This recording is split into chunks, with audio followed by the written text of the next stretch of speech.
look in my logbook here from when I was flying active duty. I can go look at March 8th, 1999, and I see I flew aircraft number 159619, this exact aircraft right here.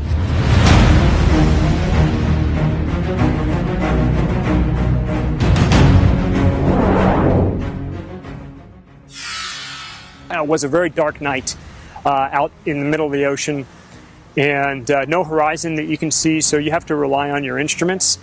We were a wingman, so we were flying in formation, but as you come back for a night trap aboard a ship, they stack you up behind the ship, and one comes down at a time, about one every minute.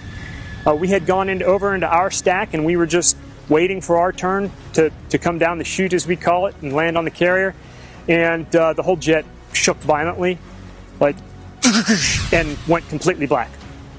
It was a total electrical failure. The jet's still flying, the engines are still running. We have steam gauges, we call them, some of these things right here that do AOA and pressure to tell us our airspeed. But we had no electronics, nothing that we really need to land aboard the carrier as a solo. So we had to think quickly. Couldn't talk on the radio, had no radios. So we went and found our wingman. We knew where he was. We could still see him flashing, but he didn't know that we were Nordo, and we had no electricity. We were completely black, no lights. These are strip lightings that we would use for flying at night up real close, but none of our lights, none of our collision lights, none of our position lights were working. So we got our flashlights out. We flew near him because we could see him and showed him our flashlights till we were confident that he could see him and we could approach closer. And so we flew formation on him. The Penguin did an absolutely outstanding job. We had our flashlights on. We could see our instruments. We flew formation all the way down the chute, so you're looking at an aircraft right next to you while you're flying down. And then right about 10, 15 seconds before landing, black night, no horizon, they flash their lights in the lead aircraft, they pull away, and you transition to the aircraft carrier. You got some rabbit lights, you got a meatball that tells us what angle we're coming in to land, and about the time that I'm telling this story, we trapped aboard the carrier safely. Wingman was up ahead in case we boltered, as we call it. We missed a wire, we took off again, we could fly formation on him again. But we trapped, and I tell you, that's the most adrenaline I've had in my life. I didn't sleep well that night, you know, your body's shaking a little bit. But she brought us home.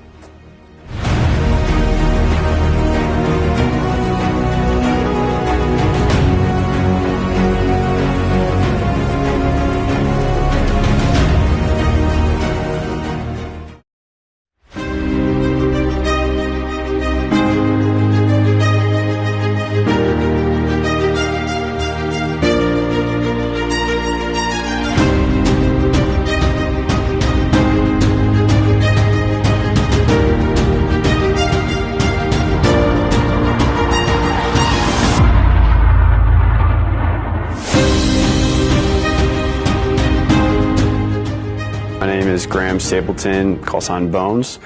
My grandfather was a pilot in World War II.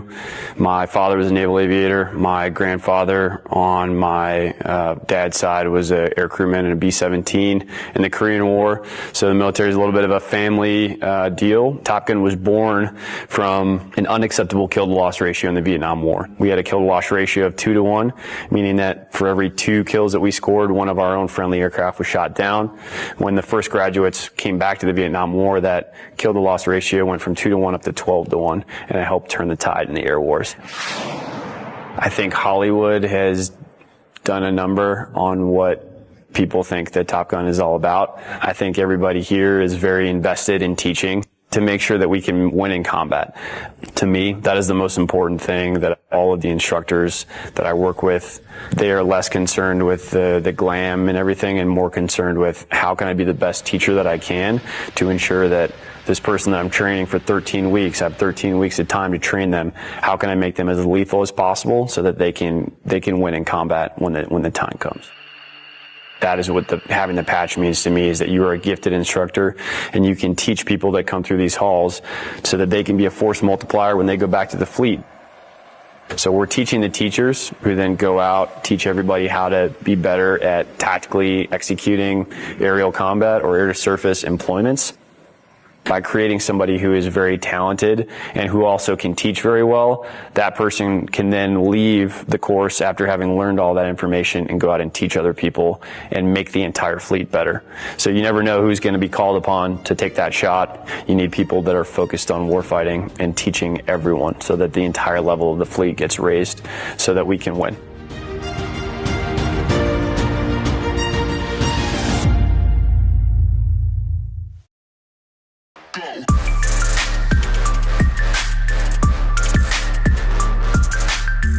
Subject is Lieutenant J.T. Loy. This time I'd like to check the stop run button starting with the flight director. It operates. Flight surgeon. It operates. Lieutenant, if you push the stop run button on your stick. It operates. Okay, the flight deck is manned and ready. Okay, Lieutenant, just a reminder about your first run. It'll be a gradual onset run. You won't have your G-suit on, and you won't be straining, okay? Just sit there totally relaxed when your lights come down to 30 degrees off the nose, or you have 75% light loss, and I want you to hit the stop the run button, okay? Okay. We're ready to go anytime you are. Ready. Okay, this is going to be 5.5 Gs for 30 seconds. Run will begin on my mark. 5, 4, 3, 2, 1, mark.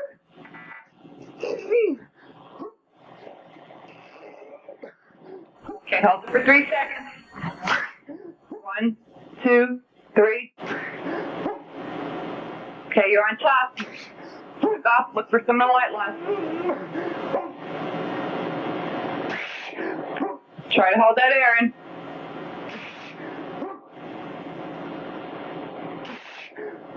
Slack off and look for the light loss.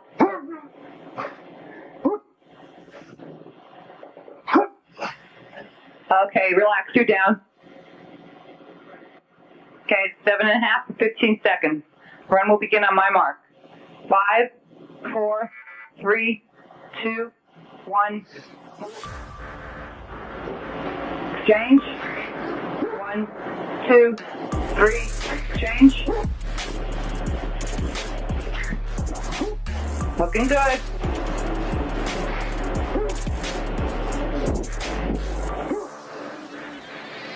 Okay, keep training and relax. Good job.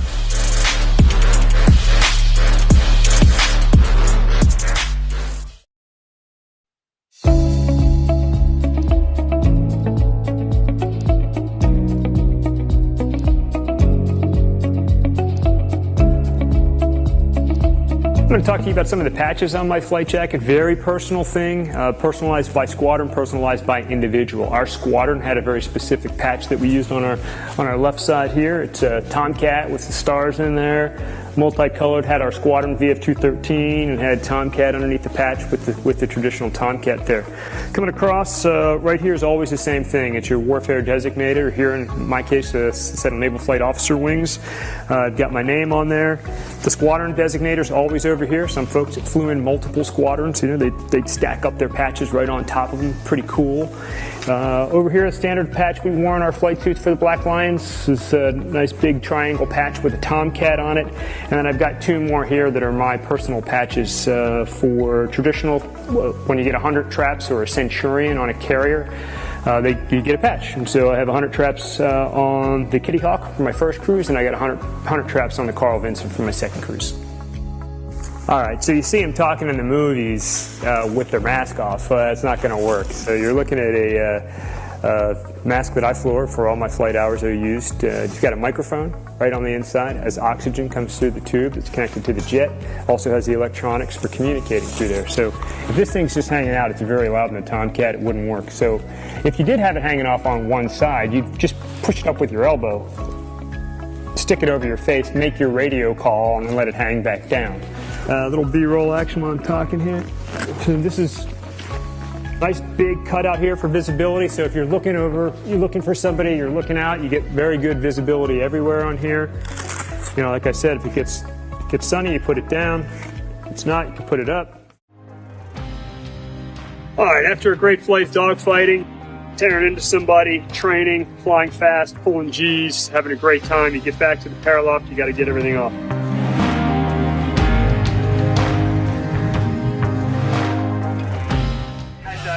Rick Roy, call sign Lucky. Just want to welcome you aboard and hope you have a great tire cruise.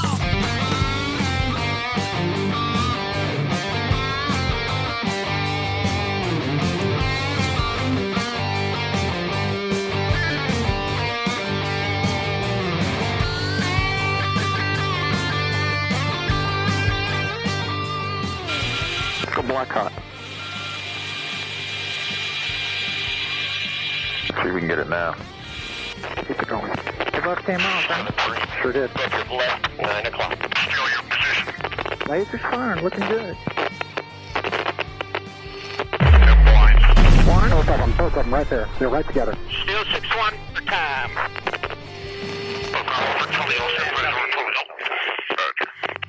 Woo, baby!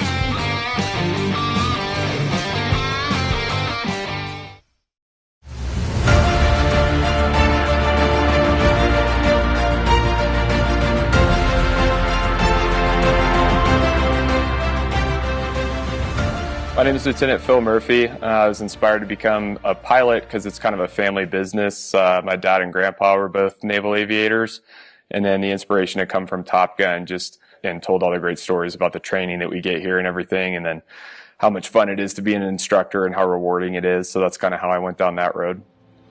In terms of graduating students that meet the bar here to earn the Top Gun patch, all of the instructors work to an extreme level on a day-to-day basis to make sure that all of our students will graduate at the appropriate level. So it takes a ton of work from every single instructor on staff in order to ensure that every single student graduates at that bar. Brotherhood, camaraderie, teamwork, all things we're very familiar with here.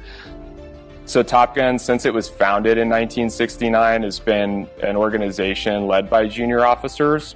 We use a peer leadership structure here, which essentially just means that we require everybody to do their job without being asked, if you will. So we get a group of people here as instructors that show up every day motivated to teach, motivated to be experts in their area of expertise. So in terms of legacy, I don't want to be specifically remembered. I just want to be a contributing member of one of the generations of Top Gun instructors that carried the overall legacy of the institution forward and handed it off to the next group in good terms. So the story of fines regarding quoting the Top Gun movies is true.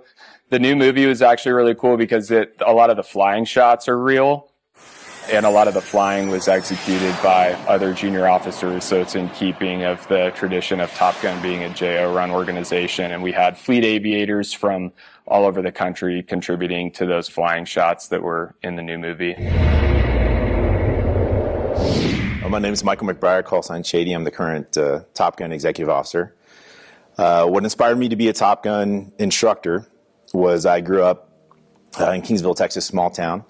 Near a jet training base, and my dad is a retired Navy chief. I grew up watching jets fly over my hometown, as well as my dad was a huge inspiration for me to fly aircraft. The way that we operate here at Top Gun is this organization is mainly driven by lieutenants or basically junior 04s. My job clearly is to support them in running the Top Gun course and running the Top Gun syllabus. In that, we have very high standards for the course. So a normal Top Gun instructor is here for approximately 33 to 36 months. The instructors at Top Gun are here to do one thing and one thing only, and that's teach others to win in combat. We want to make the most lethal aviators across the Department of Defense. Most days for a Top Gun instructor run between 14 to 16 hours here. That includes flying, instructing the course, or for that matter, in the simulators working to get better. We pride ourselves on 3 traits for a Top Gun instructor, and that's humble, credible, and approachable. Not just for our Top Gun IPs, but also for our graduates that go out to the fleet.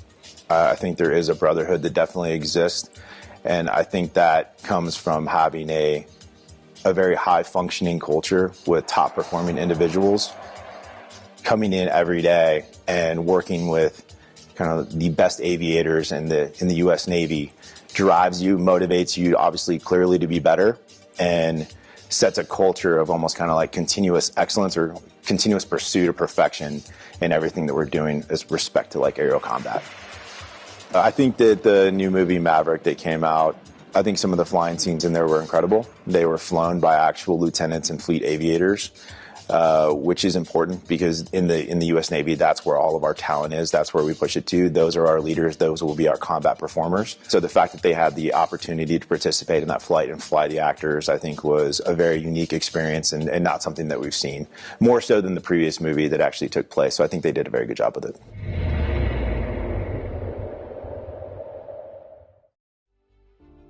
Something that some folks don't often acknowledge or talk about is the tremendous sacrifice, the strain on families, on the sailors, the men and women that deploy to serve as serving in the military of the United States. It varies across all of the services, and for the Navy, from my perspective, it was very challenging. You spend a year plus what we call workups, preparing an entire air wing, preparing a ship to be deployed. And the whole air wing comes aboard the ship and off you go, and you don't come back for 6 months. Op tempo in recent times, and it varies at different times, you could come back in 7, 8, 9, 10 months in times of war, sometimes even longer. And that can create a tremendous strain on families. Without a network, without a support structure from Americans like yourself, that can write letters, send care packages, just let the warriors that are out there sacrificing for the freedom of the United States, let them know you're there for them and you care about them, and that means everything. My name is Jamie Jameson, and I'm the museum manager at the Florida Air Museum. So I grew up, I'm a military brat. My dad was in the Navy, so some of my earliest memories are watching movies like Top Gun and going, oh, there's Dad. There's Dad. Every character was Dad. And then going out to the runways at North Island in San Diego and watching the aircraft take off and land and waving at the pilots. So the sound of the aircraft, even it's kind of funny, the smell of the oil, all of that brings back memories of my childhood and just makes it feel like home when I'm here. I've been with the Florida Air Museum for about 3 years. I started in September of 2017. The museum itself is made up of a collection of assets. They're either artifacts that belong to people or individuals, but really help to tell the story of aviation in the state of Florida. I love having student groups in here. We talk about a pilot named Ruth Elder, and she was a female pilot from Lakeland that tried to make the first transatlantic crossing before even Amelia Earhart does. So it's really fascinating to kind of weave into those stories that aren't really well known, but that emphasize the role of aviation in the state of Florida. So my favorite plane on property, oh, that's like asking who my favorite child is, but my favorite plane that I kind of come to time and time again is Loving's Love. It's a great little aircraft. It is a replica of an original design by Neil Loving, and Neil Loving was a pilot who had lost the use of his legs in a tragic glider accident, and he specifically designed this aircraft so that he could fly it with his limited leg use. What's really cool about the story is that this replica is actually built by an SR-71 pilot. His favorite thing was this story about this little racing airplane that Neil Loving built, and he loved it so much that he built his own replica. He actually flew it to visit Mr. Loving and show him, I was so inspired by you, here's what I built. So one of the great things about the Florida Air Museum is we have our own on-site restoration building. The Bueller Restoration Building works on the aircraft that you'll see on display in the museum, as well as some of our flying assets, meaning aircraft that we can take flying individually. Really interesting project that they're working on right now is called the Spirit of Lakeland. And the Spirit of Lakeland is a partnership with Able Flight that allows those with varying disabilities the opportunity to earn their private pilot license. We're very fortunate to have 3 Navy aircraft on loan for the United States Naval Aviation Museum in Pensacola. They include the Sea Dart, the Vertical Riser, and of course the F-14 Tomcat. And the F-14 Tomcat, when it was retired, it flew down here to Lakeland, landed at our little airport here in Lakeland, and they taxied it over to where it is on display currently at the moment. An interesting event happened. The National Naval Heritage Command said, hey, we need to come inspect the aircraft. And I said, okay. So I got everything ready, and I was ready for this big inspection, and they come and they do it, and they said, okay, well, we've done the inspection. You'll be happy to know that it's not radioactive. And I said, oh, I didn't know that that was something I needed to be worried about. But then, when I stopped and considered the career of this aircraft, what types of carriers it might have been, the emergence of the nuclear forward deployed aircraft carriers, that sort of thing at the time, I said, Yeah, I guess that's something that I'm really glad they came and investigated on. One of my favorite things about the museum is our interaction with our youth audience. The best thing about museums is when you have a generational conversation. So you have older members of society bringing their younger grandchildren, nieces, nephews, and they walk around the museum and they can talk about, oh, I built an airplane like that, when they're looking at the experimental and the kit. Or if they were in the military, coming in and saying, hey, I flew the F-14. You know, your old man, he was that cool guy that got to fly it. Or, you know, talking about their experiences on the aircraft carriers or being forward deployed. You can have a museum, but if you don't have those conversations and experiences, the meaning gets lost. It's just kind of stuff. So what I enjoy about it is that really aviation is extremely personal and people love to talk about it and they love to share what they know. And I'm always happy at the end of the day when I see a family come in and get to share their experience.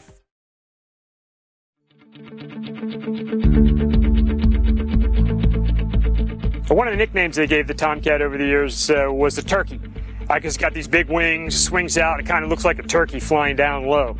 So if the Tomcat's a turkey, as is affectionately known, usually it's turkey feathers. So this is the exhaust section of the engine, and this exhaust area can close and open as a function of whatever the throttle setting is. So when you're subsonic and you don't have the afterburners going, these things will be closed up in a nice tight circle here to continue to accelerate that airflow outside of the back end here.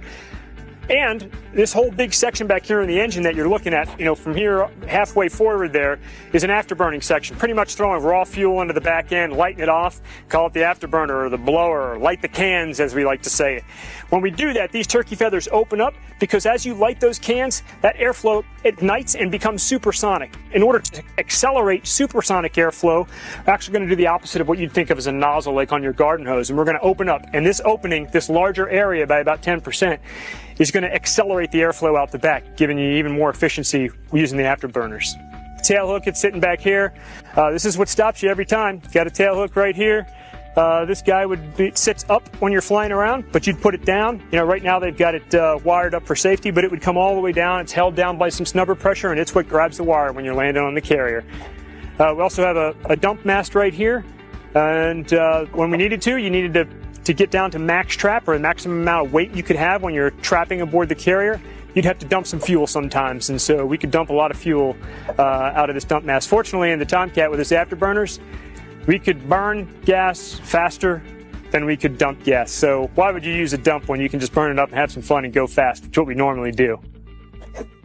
I feel like I can fly this thing now. You've given me that adrenaline rush. It's a beautiful bird, and it's amazing that coming back and standing next to one after so many years. It just brings back so many fond memories. I'm glad we could share them. My name is Ed Young. I'm the Executive Director of the Aerospace Center for Excellence.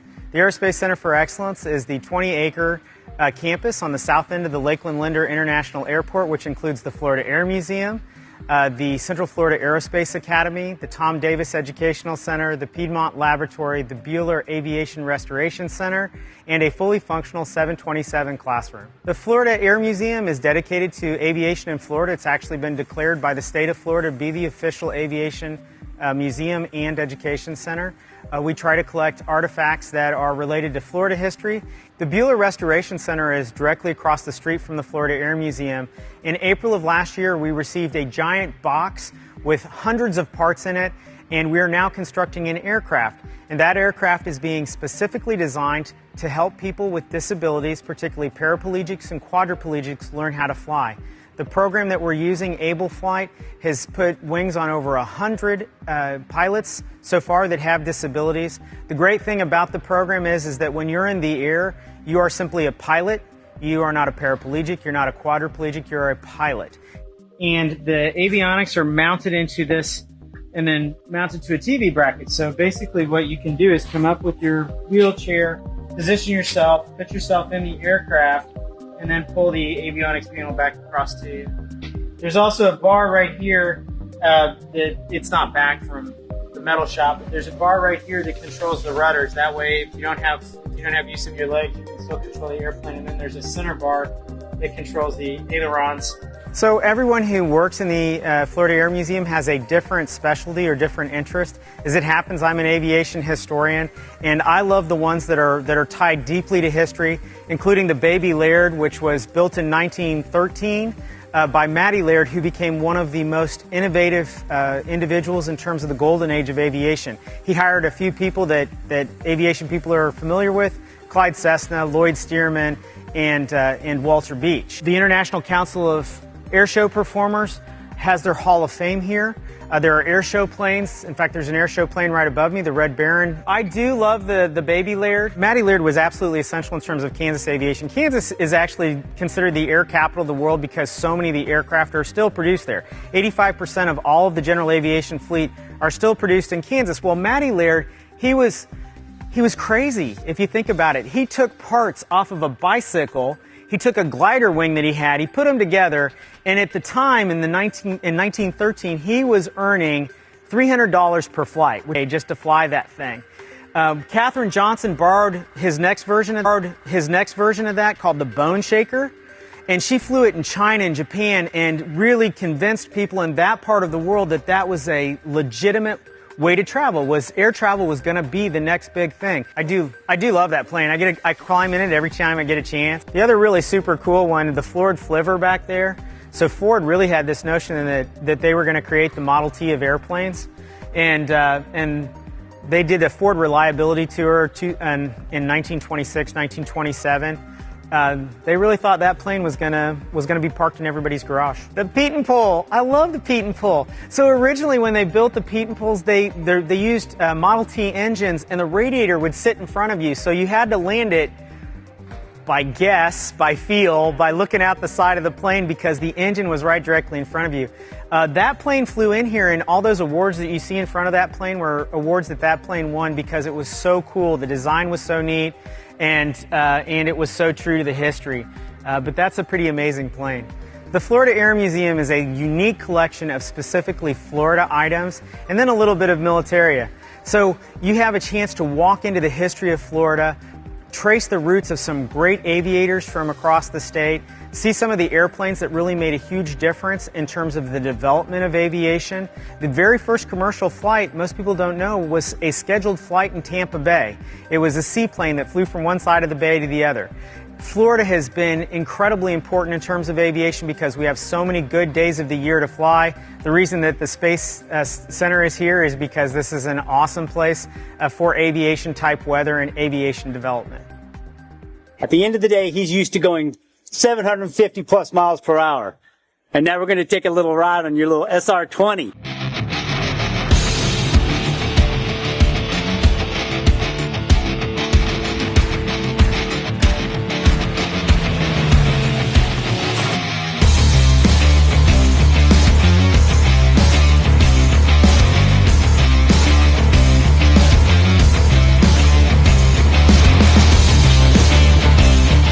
Up and away.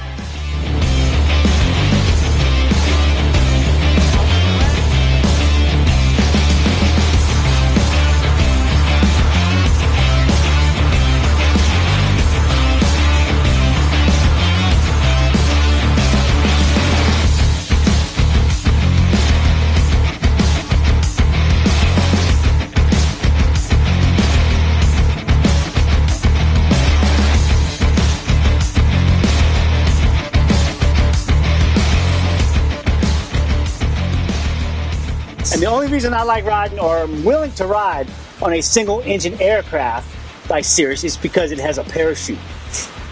Over 500 feet, right? Over 500 feet. See? I should be a pilot. He's ready to go. I'm qualified. You're qualified to make that thing happen if you had to. Lucky. We don't ever want to use that, though. That would be unlucky. I'd rather go in one of these, though. You're going to make that happen? We're going to try. F-35? Was it? F-18F. F-18F. Let's go.